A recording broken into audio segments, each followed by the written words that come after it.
Good evening, everyone, and welcome to our live stream. We had a question at the end of the previous live stream, which I didn't have time to answer, or I missed it. So let's just start with that one. But before we begin, a couple of things to point out. The podcast which we did for Many Happy Returns, which is the name of our podcast, was very popular. And that was an interview with Katie Martin, who's one of the journalists. She's the market. She writes the market articles about what's going on in markets in the Financial Times, and I think she's the markets editor is her title. But she was the person we interviewed, and she just had an incredible depth of knowledge and the ability to express it, of course, because she's a journalist, and a lot of people said they loved the episode. So here it is. It's called 100 Days Down, Making Sense of Trump's Market Shockwaves with Katie Martin. So there it is on YouTube. So if you want to check us out, Many Happy Returns is the name of the podcast. You can find it on YouTube, or you can find it on Spotify or Apple Podcasts. Any of those will do, or wherever you get your podcast. So that was fun. It was lovely to talk to Katie. I'm a big fan of hers. I love her articles. They're always funny as well as informative. It's an amazing skill to be able to do both of those. Right, and membership, yes, I'll come on to that. And this week we did an explainer, which was about how to improve your risk-adjusted return, because people always focus on return, but of course during these periods of market volatility, people start to think, oh, maybe I should look at risk as well. Of course, usually too late, but still. If you want to consider risk-adjusted return, how can you adjust it? How can you reduce risk? And, which assets tend to diversify? So that was our explainer for members. So if you're a member of our premium website membership, then you get access to that. And to find out more about that, just go to PensionCraft.com/membership to find out how to join. And we have added some stuff to our this is what it looks like, actually. Maybe that'll be interesting.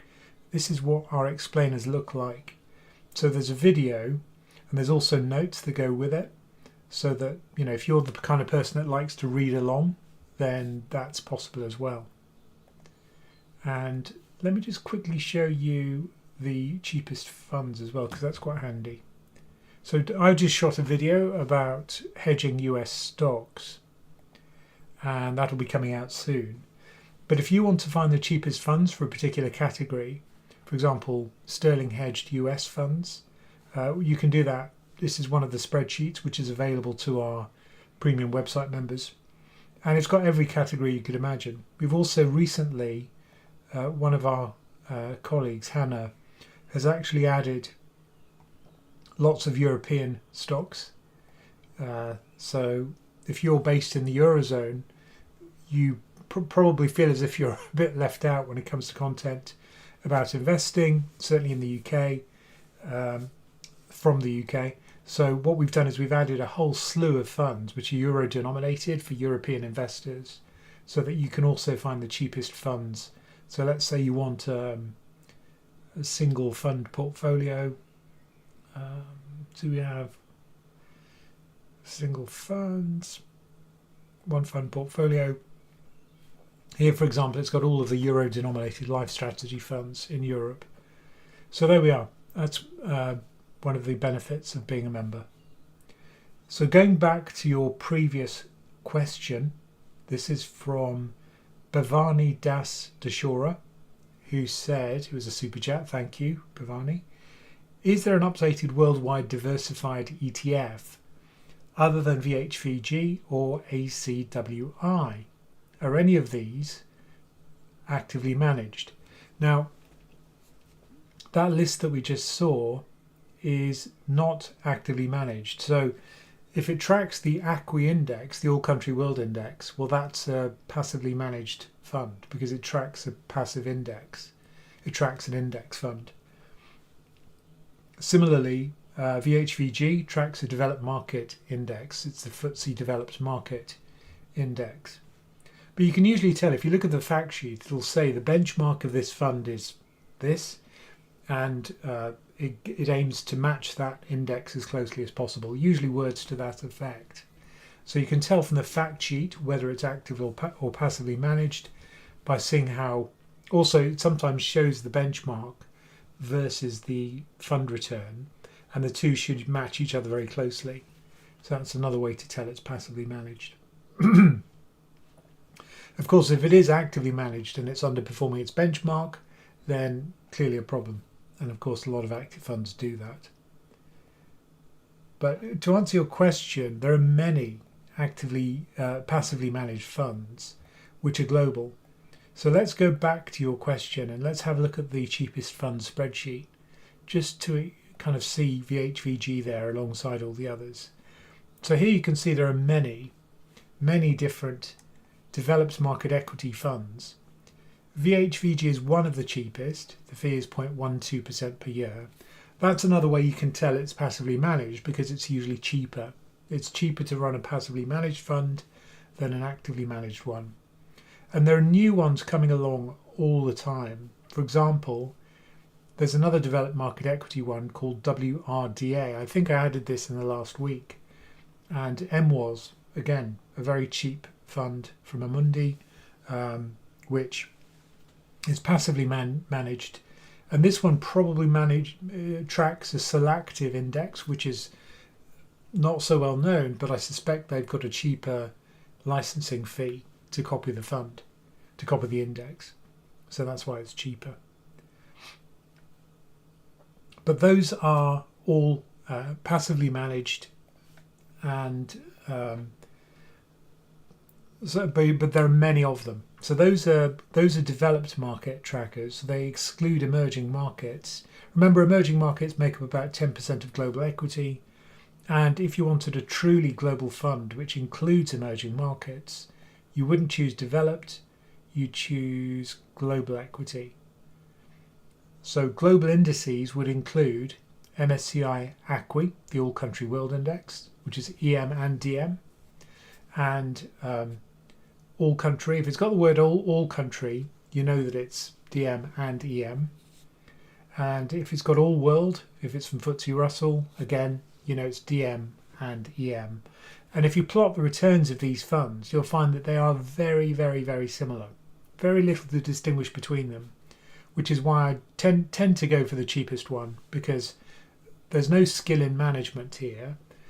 There'll be subtle differences according to the index they track, but not much. So the risk and return will be almost the same for whichever one you choose. So if they're the same thing, why would you pay more for it? You know, it would make no sense at all. And there's so much competition now between fund managers for the crown of the most popular global equity fund, that, you know, there's a lot of competition, new funds coming along all the time. State Street, for example, that runs the Spider Fund, that recently reduced the fee for this fund from something, I think it was above 0.2%. It halved the fee to 0.12. But now you can see there's a new one, PAC W, from Amundi, which is even cheaper. So those are the kind of cheap global funds and developed funds. But both of those that you mentioned are passively managed. VHVG is developed world, ACWI is global. There we are. Brilliant. So let's go to your questions. And yep, so we have an hour together.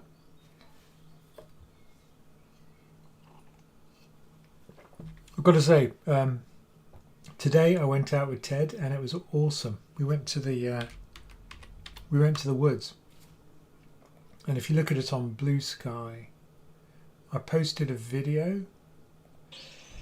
Let me just share this with you. It was lovely. This is the wood. Absolutely gorgeous. Like heaven on earth. Bluebells. Teddy was happy. It was just a lovely day. Anyway, Low Volatility was the name of my post. Brilliant. So, back to your questions. And the first one is... Oh yeah, please do super chat, and obviously that helps us.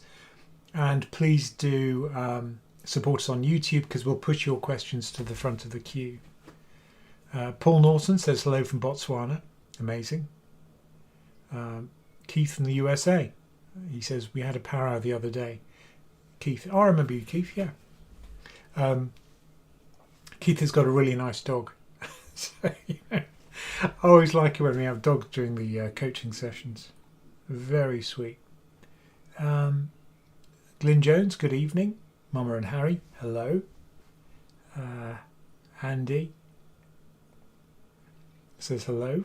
Good to be here again. And he's got a dog emoji, paws and a bone. Lynn, nice smiley with shades, sunshine, and meat on the bone for Ted Obs. He will be getting snacks later. Right, first finance question. Ellie, I think that's the dog, also says hello. That's from Keith. Ellie was very sweet.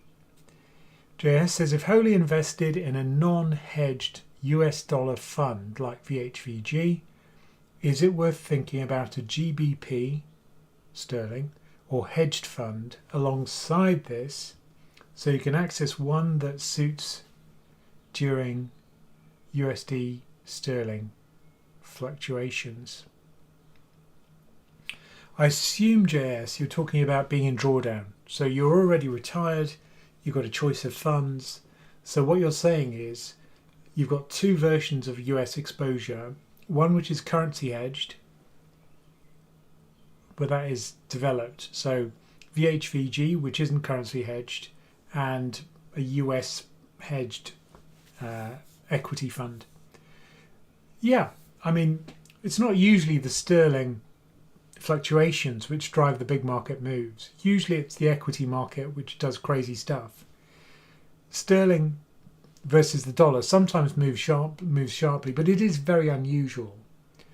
When we had the announcement of Trump's Liberation Day, that was the real shocker, because that was when Treasuries sold off at the same time as the dollar, which is very unusual. Usually if interest rates go up as bonds sell off and as equities fall, the dollar strengthens, and that reduces the loss for UK investors. Not so on Liberation Day and the days that followed. Both fell. US stocks fell, the dollar fell, and then in the UK we felt a double blow as a result. So yeah, you could take a US equity fund, you could hedge it, and there are some drawbacks to that, and I talk about that in this video, which is coming out on Saturday. But it just gives you more optionality in retirement, I think, what you're suggesting. So if there was a huge move in currency without a move in the equity market, unusual, but if that did happen, yeah, it would give you more choice. But frankly, I don't think that kind of scenario is very likely. Who knows, with the current administration in the US, it's possible, but unlikely. Yeah, so I think that's what I'd say. I probably wouldn't bother personally, because I just don't think, if you're thinking long term, remember that currency doesn't drift. Stocks drift over time at about 6% a year in real terms.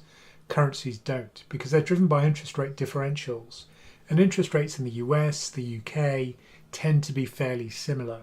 So there isn't a big driver one way or the other to drive a currency to drift one way or the other. If there are huge dislocations like the end of Bretton Woods, a war, a pandemic maybe, or something which specifically affects one country hugely, that could cause a dislocation in currency. So maybe that kind of environment, it would kind of help you if it was the case that sterling were to strengthen massively versus the dollar, because that's when it helps you. But is that likely? I'd say no, actually. But look, I think, if the dollar truly has lost its safe haven status, as some people are suggesting, I don't completely buy that argument. But if it has, then yeah, I think having a currency hedge version of your US exposure would make sense, at least for some of your exposure. just in case equity markets do sell off and you do get this double hit again. But personally, I don't really believe that the US won't heal. I think eventually it'll become a safe haven again. Okay, copy. Oh, got a super chat from Amir. Amir Ketokji, nice to see you again. Keep up the good work. Have a good bank holiday weekend.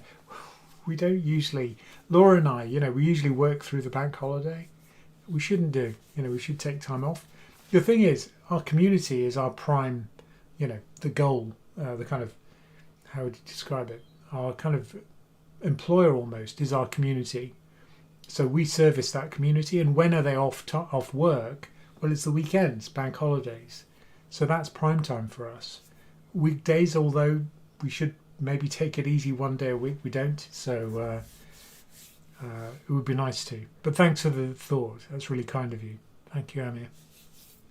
And thanks for the super chat. Okay. Hi, Ramin. Joe Latino. Hedge Fund says hi, Ramin. And what have we got? Copy pasta. Do you have any suggestions for a Swiss investor when it comes to bonds?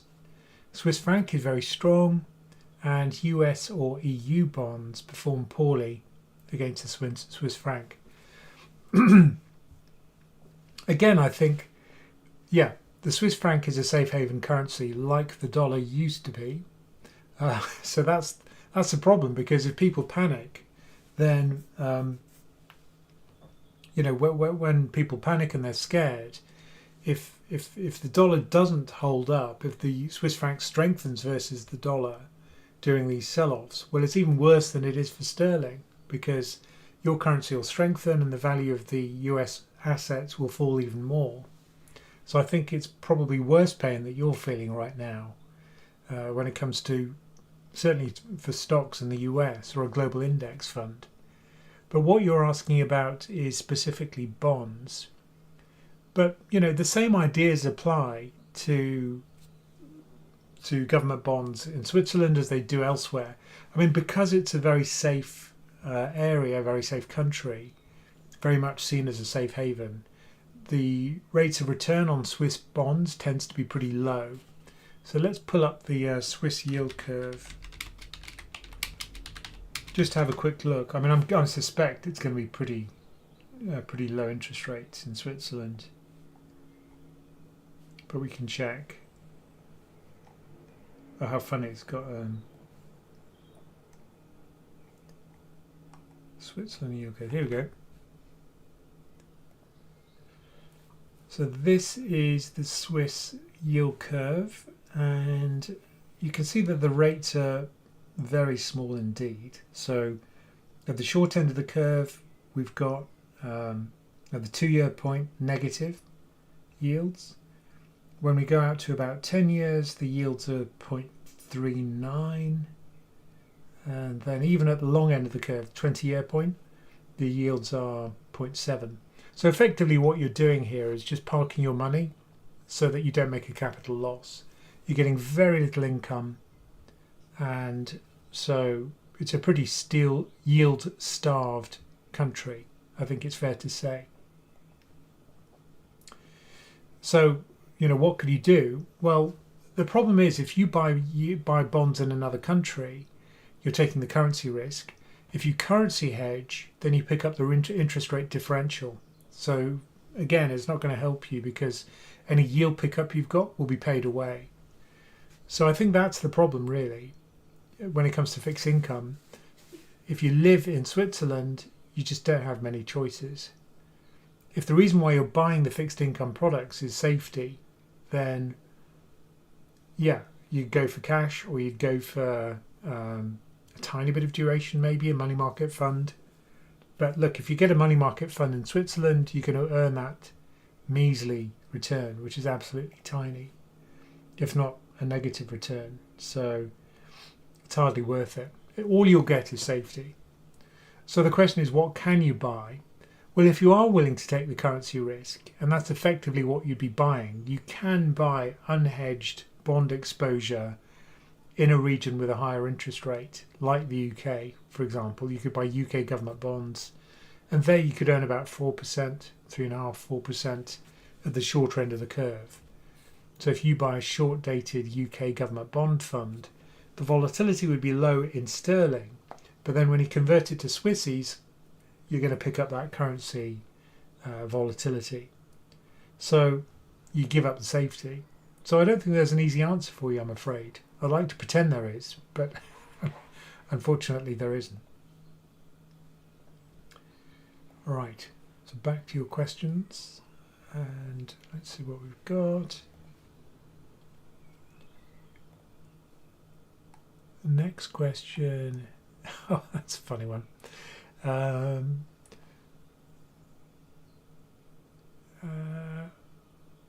What do you think of the fund DNB Global Index S and plus Alabolag Sverige? I'm guessing these are Swiss funds. Let's have a look. I like a challenge.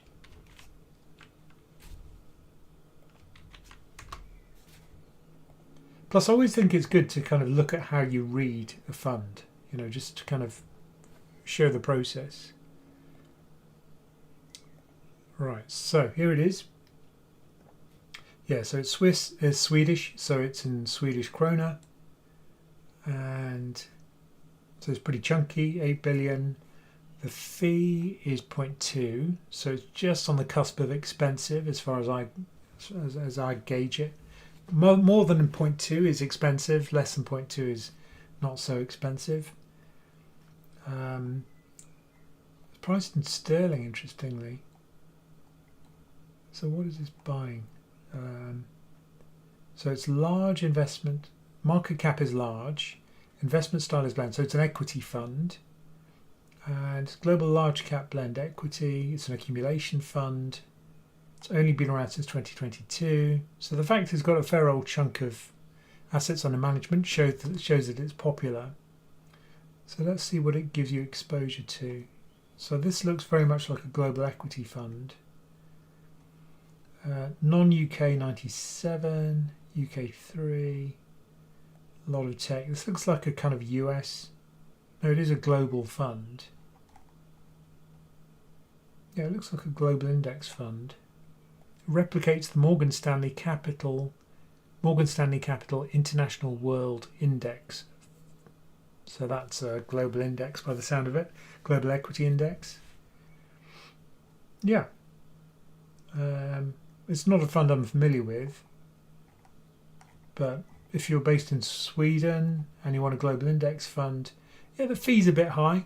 I don't know how it compares with other Swedish funds, but for a global fund, you've seen in the UK you can get them much more cheaply. So that's so if you're going for global equity in the UK, you'd be paying 0.07, 0.12, 0.13. 0.22 is for Vanguard. Okay, it's one of the most expensive ones, which isn't a good look. But a lot of these are now very cheap indeed. So 0.2 is looking a little bit expensive, but yeah, looks like a reasonable fund. Yeah, so it's a global equity fund. Back to your question.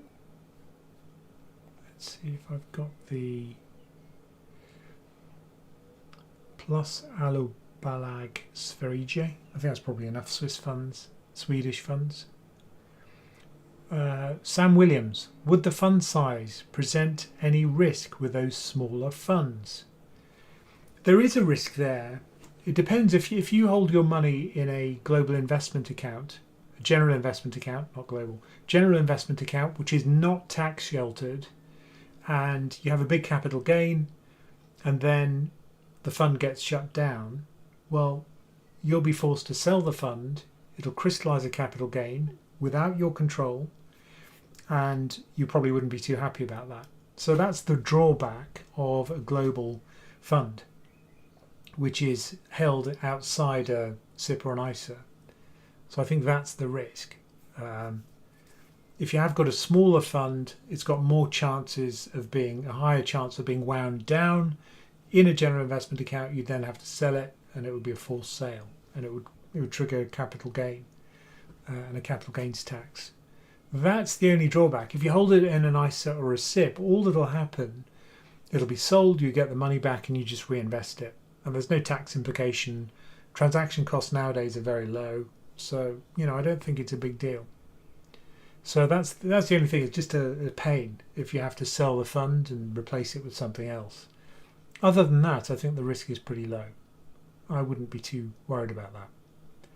Because remember, you own the stuff in the fund, so you get the money back, it's sold, and if the fund manager closes down the fund, it doesn't affect the underlying value of stuff unless that fund holds a vast proportion of the overall assets, which is not the case for equity.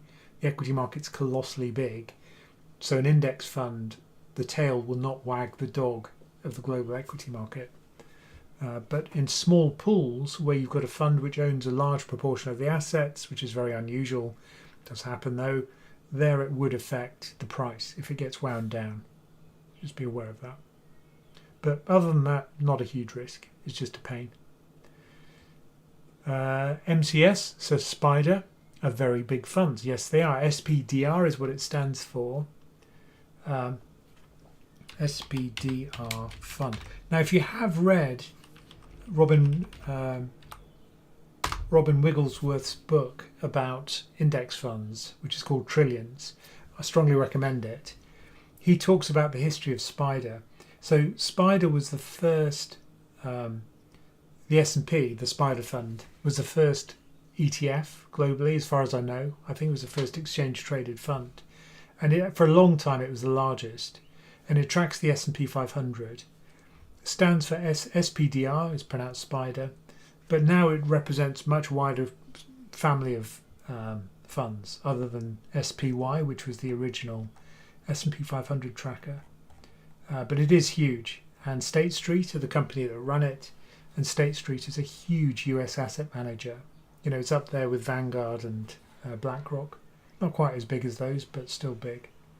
And it's very competitive. You look at their prices, you look at their fees, and for the passive funds, they're very reasonable. So, yeah. And ACWI, which is one of the funds I now own on, I think it's Invest Engine, for my core, that is a Spider fund, SPDR. It's a Spider ACWI fund. And that's how I get global equity exposure. That's one of the ways. Right. Question.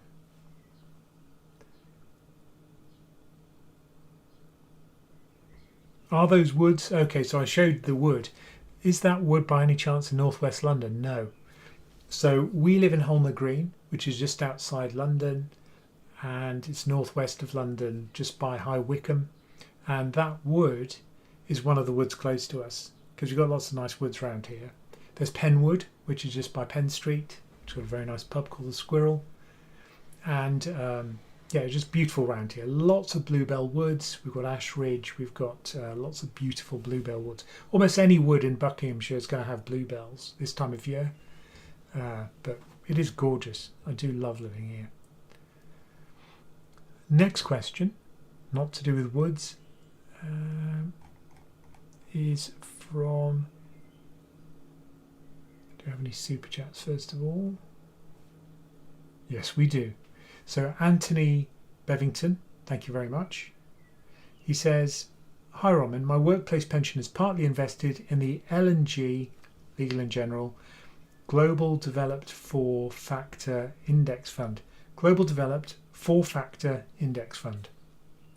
Not one I'm familiar with. Let's have a look at it.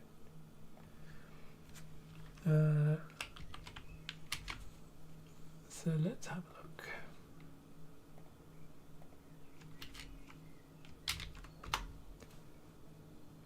Here we go. LGIM, Legal and General Investment Management. Lovingly known as LGIM. Yes, I accept. Oh, I have to tick the box. Okay. I didn't read it. Okay. Right. Here is its description. So quite big, 3.3 billion. Sterling denominated, launched in 2018. domiciled in the UK. Now, this is the interesting bit because this is what it tracks. Psi Beta, so it's one of these smart beta funds. Developed markets, so it's got developed in it. Low carbon, so it's ESG. We're ticking a lot of boxes here. High factor intensity, multi-beta. Wow. Okay, lots to unpick. So I assume it's low volatility. So the way it achieves that is to combine assets so that they cancel one another's volatility. So it won't choose highly correlated equity. It'll spread it out amongst different sectors, countries, and so on. Val, so it's low valuation, so it's not expensive.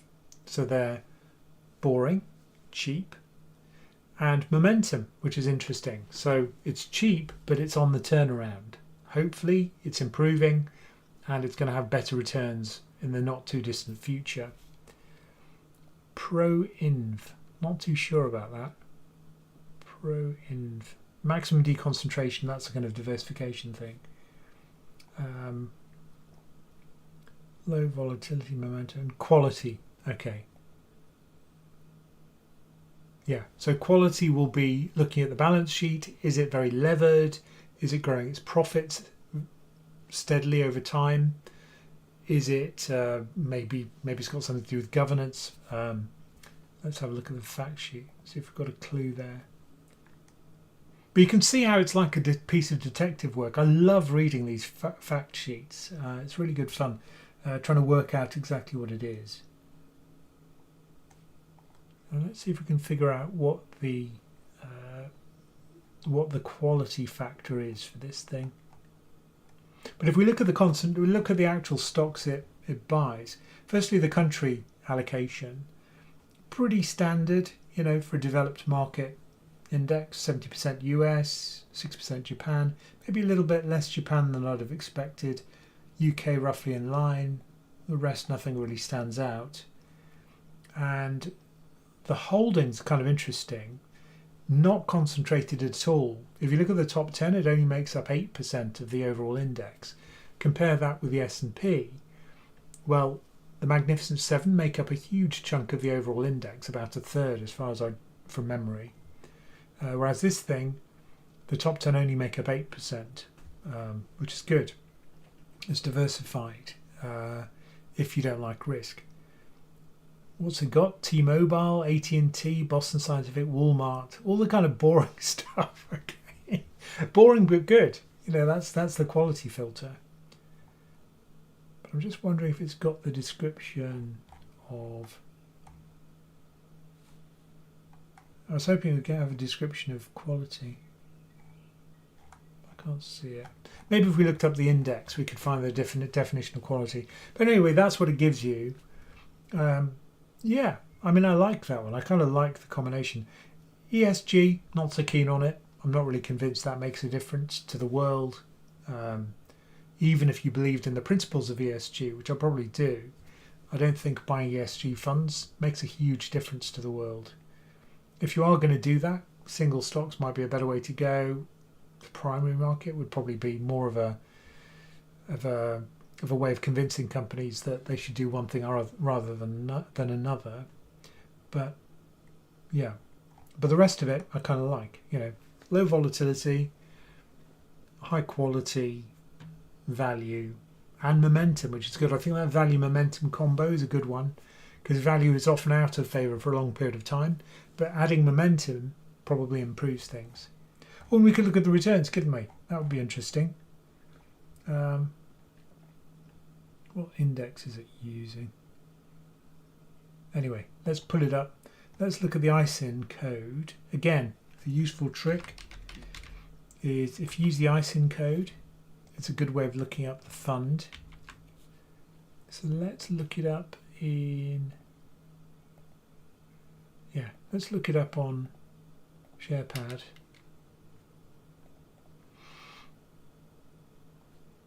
And we'll search for... Oh, hasn't found it. Nope, doesn't have that one. So it would be nice to be able to look up the returns and compare it with other investments. So you could kind of eyeball it. 13% over the last 5 years is pretty good. Over the last 3 months, it hasn't fallen too much. Over the last month, by about 5%. Yeah, interesting. I like the fund. I think that's interesting. Okay. Back to your questions. And back to me.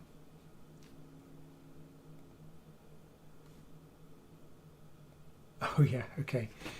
Amir Ketopchi says, another super chat, thank you Amir. He says, can you remind me why you left Vanguard? Yeah. Well, I think the primary reason was to do with fees, because I was holding a single fund on Vanguard in my ISA and my SIP, and that was my core holding. It was simple, it was fairly low fee, it wasn't incredibly low fee.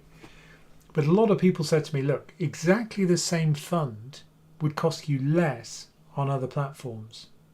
And I was thinking, yeah, but it's a pain to move. And I'd often say to people in coaching sessions, yeah, I'm only not moving because it's not because I don't want to leave Vanguard, it's just because I'm lazy. So eventually I thought, fine, I'll bite the bullet, I'll move to another platform where it's cheaper. So InvestEngine had a SIP, so it was a zero account fee SIP. So instead of paying £375 a year, because I've hit the cap on Vanguard, I pay zero, nothing. So that's not a difficult decision to make. A lot of people, I made a whole video about moving to InvestEngine, moving my SIP. A lot of people said, are you worried about the safety of InvestEngine? And there are a whole bunch of reasons why I'm not. The primary one is, firstly, it's regulated heavily by the FCA, and the rules in place to protect you in the UK are pretty tough. So for a large platform, you can bet they'll be heavily regulated and monitored by the FCA. So firstly, firm money is kept separate from client money. If they were to go into liquidation, the liquidator it would make their job much easier to separate what's owned by the clients, us, and what's owned by the company. The other thing to remember is that these platforms don't take risk. They don't buy things in order for their price to go up or put their own capital at risk. All they do is they rent premises, they have to pay their staff, they have to have computers and software which they develop to keep the show on the road. They have compliance people, they have developers, they have marketing people.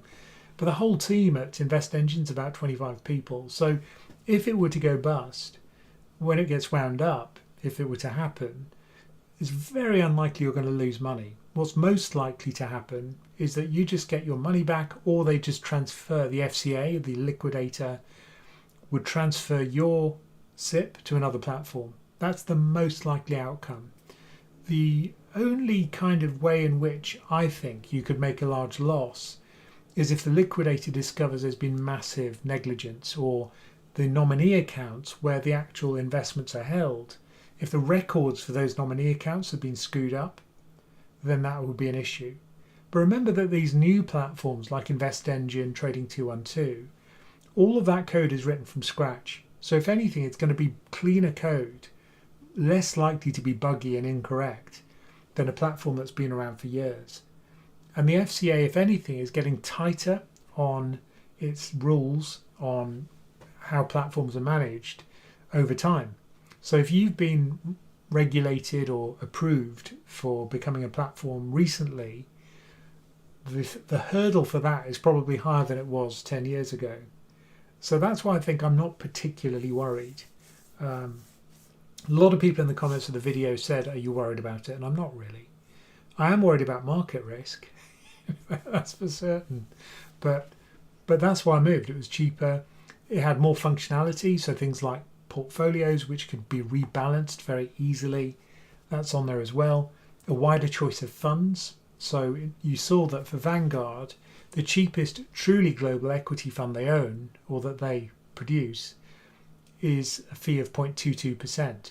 But by switching to InvestEngine, I could also have a wider choice of global equity funds And the very cheap ones, like SPDR's Spider's Acqui Fund, ticker ACWI, that was available on Invest Engine, but not on Vanguard.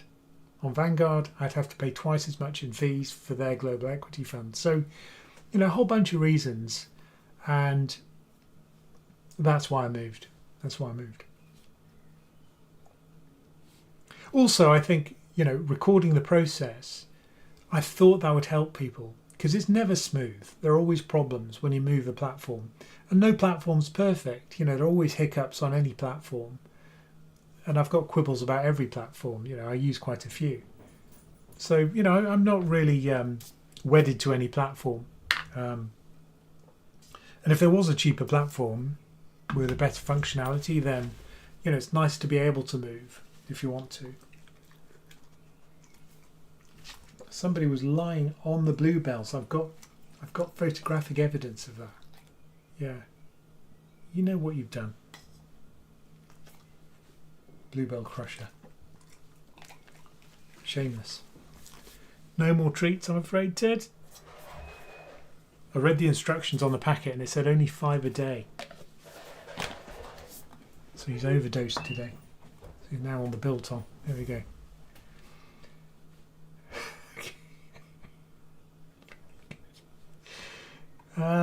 What have we got? Right, back to your questions.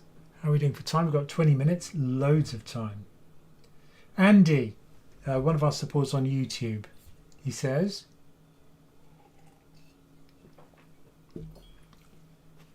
please tell, what is your percentage core/fund portfolio? So the idea here is that for my core portfolio, it's very boring. It's global equity, usually one fund. At the moment, it's 2 funds, actually 3, because I'm in the process of drip feeding back into equity on Invest Engine, because I had to sell for cash when I moved my SIP. But all of my old ISAs, which are part of my core, are still in VHVG, which is a developed market index fund. And then previously I was in 1, now I'm in 2, because I'm on Acqui on the new platform.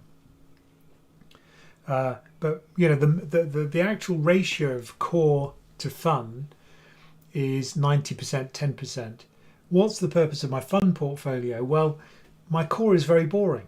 It's 1 fund, 3 funds, 1 fund, one global equity exposure, and low fee, simple, nothing to fiddle with. For my core, there's nothing I'd learn, and it wouldn't be fun, and I wouldn't learn anything ever. So that's why the fund portfolio keeps me busy, because it's what I think about. It's what I think about when I'm out walking the dog. I don't think about my core, which is good. I don't touch my core. What I think about is the fund portfolio. So what I'm trying to do in the fund is beat the core. I always fail. So in a way it's good, because it teaches you that beating the market is very difficult, very difficult. And let me tell you what always happens. I come up with a thesis, right? So I have to watch the news, I listen to investors, read the FT, and so I've got my pulse, my fingers on the pulse of what's going on in markets. And invariably I come up with a thesis about what's going to happen. So copper currently is cheap, it's going to get more expensive. But then Trump comes along and the price of copper crashes. Or another one would be UK small caps. UK looking very cheap, small caps even cheaper.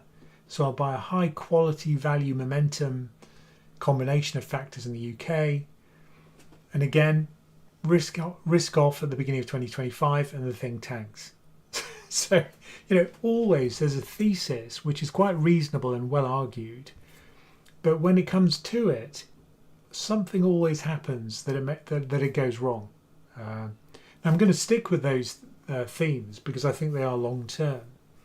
But it's not easy, and they've underperformed global equity. So I think it's kind of a self-correcting mechanism, because whenever it goes above 12% for any period of time, invariably something happens that it starts underperforming the global equity. So But that's why I have it. It is fun. I learn things. It reminds me I'm not a fund manager and why I'm not a fund manager. Even if I was a fund manager, I'd probably still underperform global equity. So I think it's good to have a fun portfolio because it is fun. You know, I do feel engaged. I do feel interested in the stuff I do in there. But am I really going to beat the global equity market? No. That's taught me repeatedly that that's not going to happen. Brilliant. Right, 15 minutes. Back to your questions. If you do have a super chat, we'd appreciate it.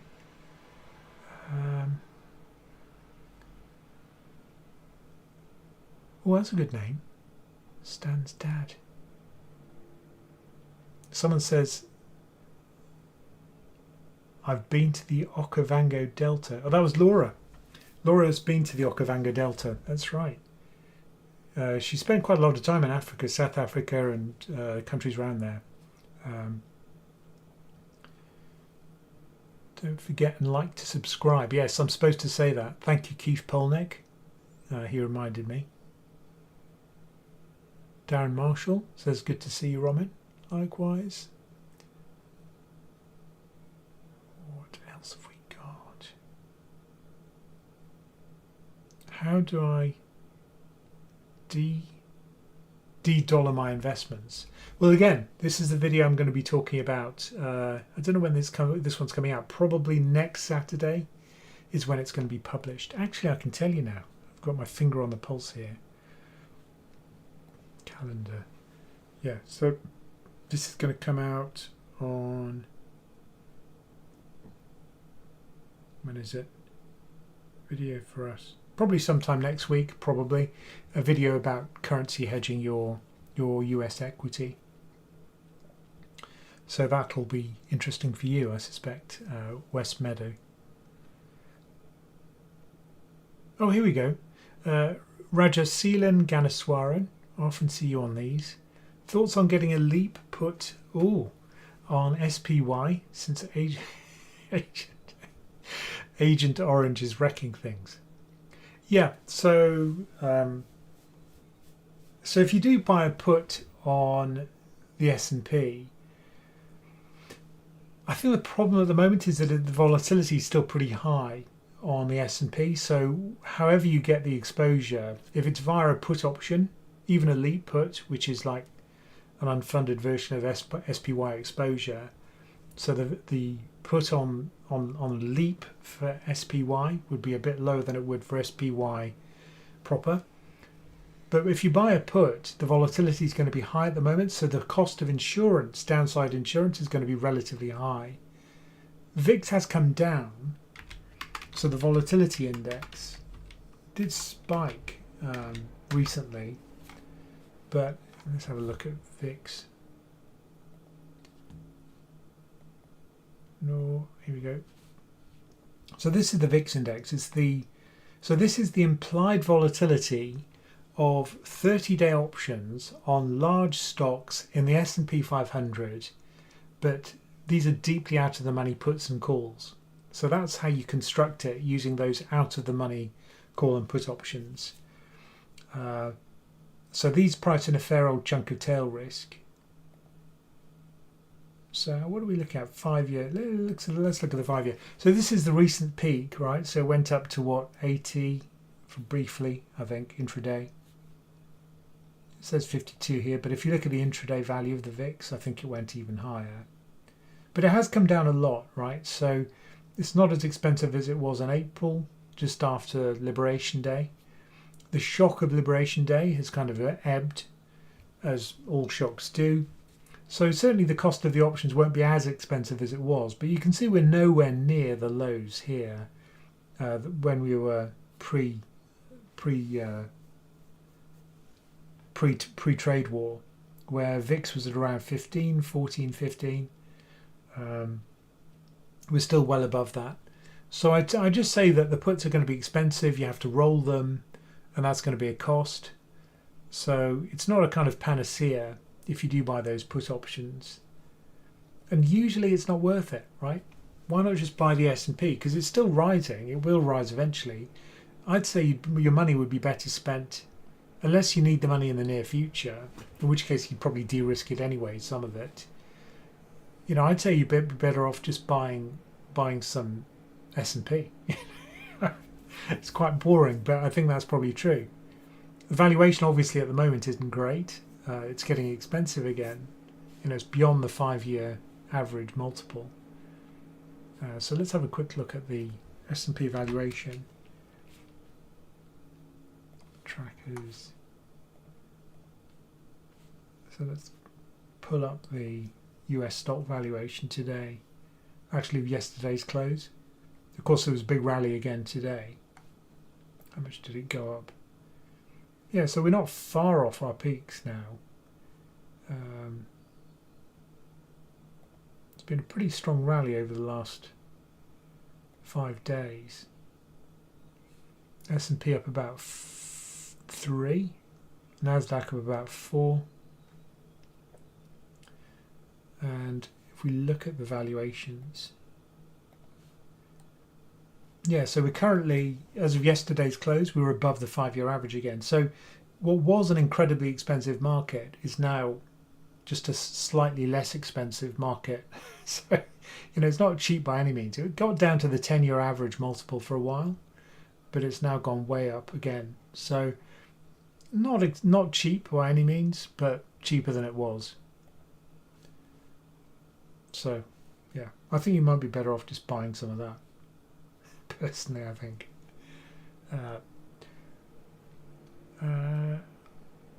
Gold and gold shares, price decision drivers. Yeah, I mean, obviously there's been a huge set of inflows into gold at the moment because everybody's stampeding into the thing which has recently done very well, which is gold, of course. Particularly in Asia, there was an interesting article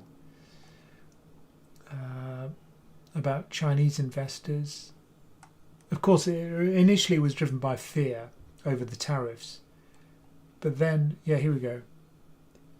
But then what happened is, particularly Chinese investors have really piled into it.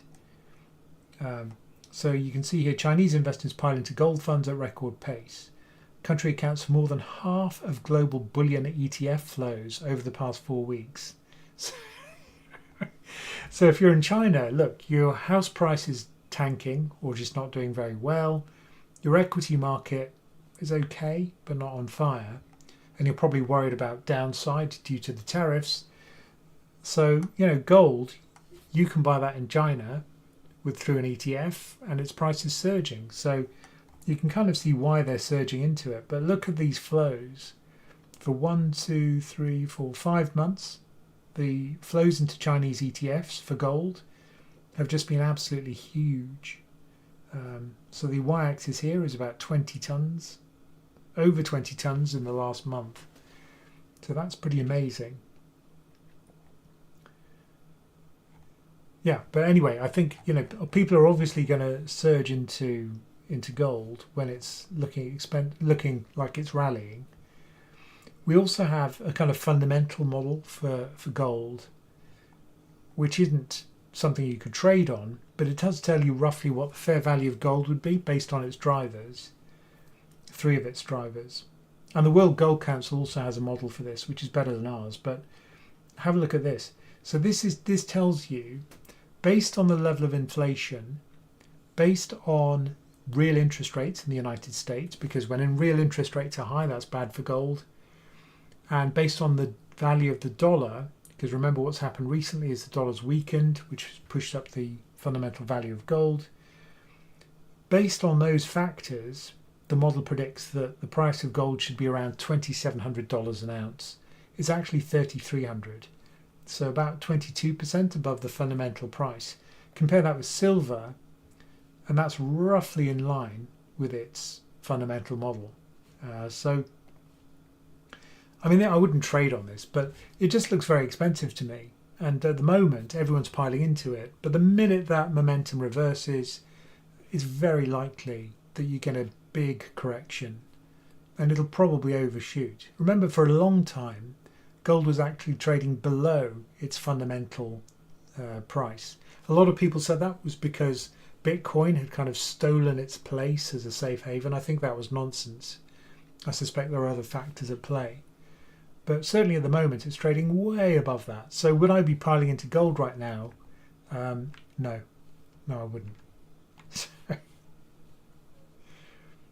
So that's, whenever you see these kind of crazy rallies, it's very tempting to get sucked in by FOMO, but you often end up getting burnt. It's one for your fund portfolio. If you don't trust me, try it out. The other good thing about the fund portfolio is even if it goes to zero, doesn't matter. So in that sense, you're kind of in a playpen where you can't hurt your future savings hugely, but it's big enough to hurt if you do get it wrong. That's the kind of trade-off for sizing it. What have we got? So we've got 4 minutes. I think that's enough for one question. So I shall choose carefully. Roger Seelan did another super chat. Subs Teddy for our favourite pooch. Thank you. Some treats will go his way. Although he's overdosed for today. UK couple have sold our property, travelling. Oh, interesting. Scott Mulliner. We're a UK couple who've sold our property and are currently travelling across Europe in our motorhome for 2 years. We've banked £430 in a fixed rate cash savings account. Okay. Interesting. We're currently not working and have no other income. Can you recommend a way to invest the cash to give a higher return? Well, equity will give you a higher return. Is it really £430? Because that's not going to generate much of anything. But look, if you do put it into equity, you'll get some capital growth. It depends. I mean, if you don't need the money for a long period of time, equity would make sense. If you need the money in 5 years or less, then something like a money market fund might be more appropriate, because you'll still earn about 4.4% with that currently, depending on what the Bank of England does. It is a variable rate. As the Bank of England cuts rates, the rate of interest will fall. But with the money market fund, you'll earn that 4.4. But 4.4% on £430 is pretty negligible. Maybe you mean 430,000. But what a cool thing to do, to travel across Europe in your motorhome. That would be cool. But if you want a high income, you could go for something like a covered call fund, which gives you a higher rate of return on your investment. But look, I said that must be 430,000. But QILP, for example, is one example of a covered call fund. There are others from JP Morgan where they sell the upside with a call option. QILP gives a dividend of about 12%, 10, 12%. It's in that kind of ballpark. But it comes with its own risks. You keep all of the downside. If the NASDAQ crashes, you keep all of that downside, so your income would shrink. So in this kind of environment, which is very volatile, you probably wouldn't want to go down that road. But there are other safer, maybe high yield credit would give you a higher income. But again, it's quite crashy during volatile periods like this. If the US economy goes off a cliff, then default rates would increase and high yield credit would sell off. So that's another thing. But a fund like STHS from PIMCO, the short-term high yield fund, not a recommendation, but that's got a yield, I think, currently of about 8%. Let's have a quick look. Last time I checked, I think it was about... No, not there. On PIMCO's website. Here we go. I think it's 8 from memory. Let's just double check. Yeah, 8%. But the price is quite kind of volatile. Maybe not volatile, but crashy, because obviously what's happening at the moment is that people are getting worried about credit. The current yield is what? About 7.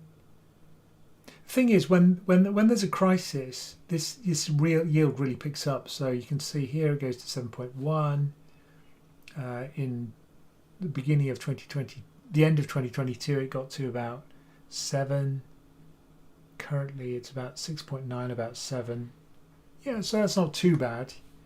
But just remember that it pays out monthly, so you get a 12th of that 7% every month. But the price can go down if it looks like the US economy is about to get worse. Its price will go down. Just be aware of that. But there is no kind of riskless investment. Don't be fooled into thinking that. If you don't put your capital at risk, you will not get a good return. And that's even more true in fixed income than it is for bonds than it is in the equity market. Right, 8 o'clock. So I think we're done. So please do like, please do subscribe. Listen to our podcast, which was great with Katie Martin. She's very funny and clever, like Michael, strangely. 100 Days Down, Making Sense of Trump's Market Shockwaves with Katie Martin. The podcast is called Many Happy Returns. There we go. The video about currency hedging, that'll be coming out in the next week or so. And please do like and subscribe. If you did want to join our community, very easy, pensioncraft.com/membership.